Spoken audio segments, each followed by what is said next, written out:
Hi guys, my name is Nicholas Murray and I, somehow, am an author. Well, I'm almost an author. I'm this close to being an author.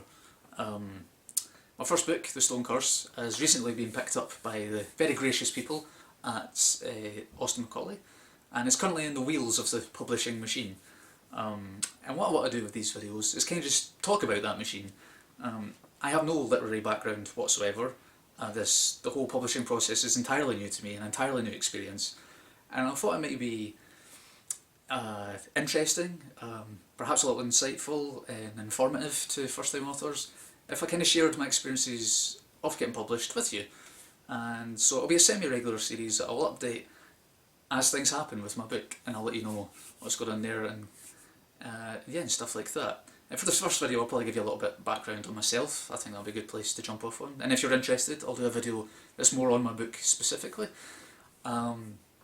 But yeah, we'll kind of talk about the writing process and the publishing process, and we'll see where we go from there, because I'm very much on the outside of the tent looking in, and I'm making these videos from the perspective of where I was 6 months ago, where I think I would have appreciated a series like this. Because the whole publishing world and getting published was completely foreign to me. I watched a lot of videos from and interviews of my favourite authors, which was incredibly encouraging, incredibly inspiring.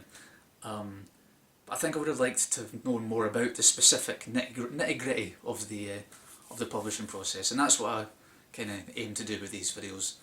And but yeah, so hopefully you'll find that fun and come along for the ride. But yeah, all that said and done, let's get into the first video.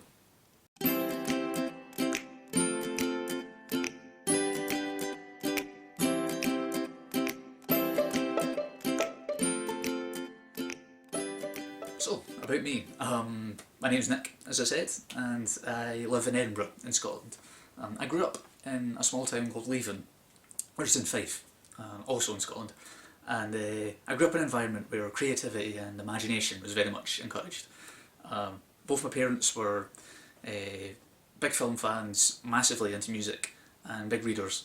And creativity was held in very high regard in my house. And I had a very active imagination, and they encouraged it in a big bad way.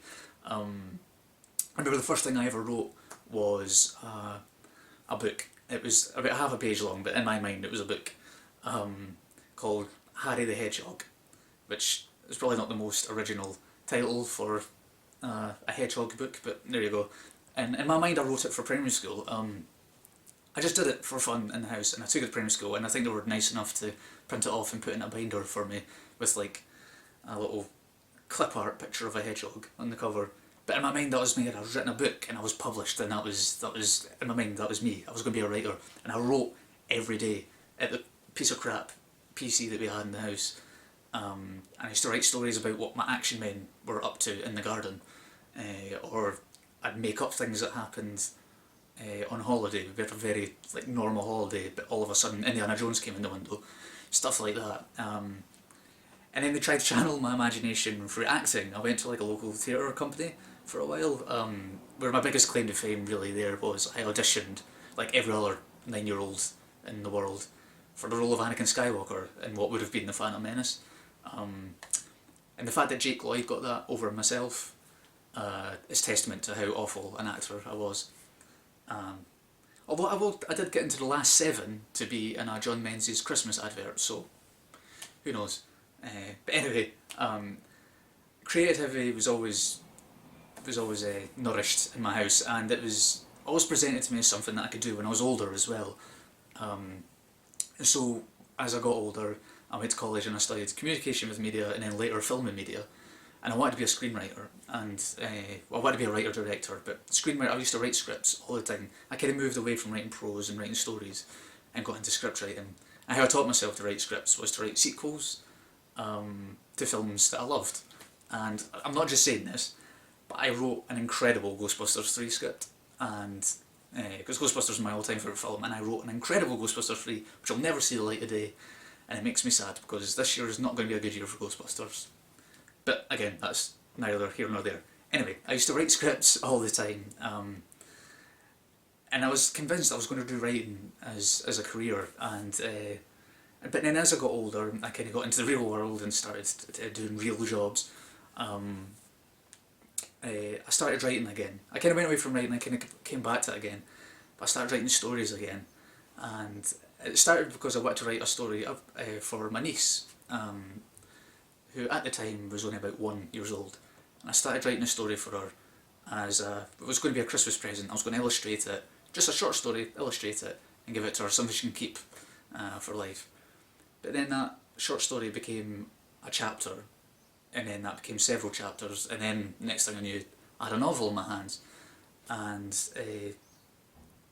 it was the first time I'd written a proper full novel before, and I'd never submitted anything to get published before.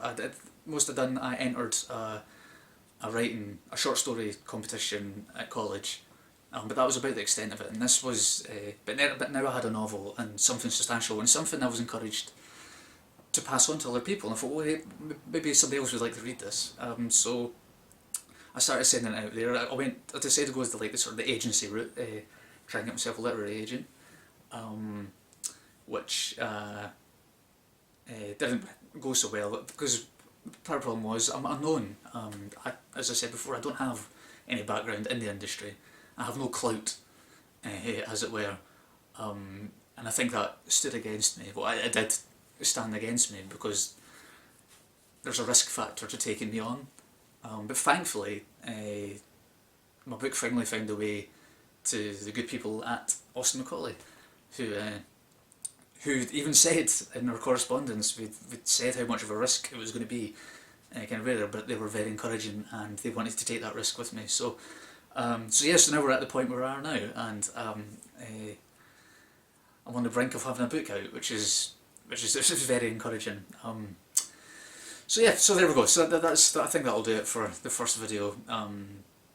As I say, it'll be a semi-regular series with talking about all kinds of things in the publishing process. We'll talk a little bit more about my book, about the writing process, and we even talk about every now and again, just to keep it regular, about what I'm reading at the time and stuff like that. But yeah, I hope you enjoyed the video. If you did, give me a thumbs up and comment. Let's get a little discussion going. Let's have a chat about the whole writing world. And yeah, and if you want me to do a video on something, a specific area in writing or publishing, and if I'm able to do it, if I'm knowledgeable enough to do it, then maybe that could be a video that I make in the future. And subscribe as well, please, so you can stay updated with the videos and encourage me to make more. All that said and done, thanks very much for watching. Cheers.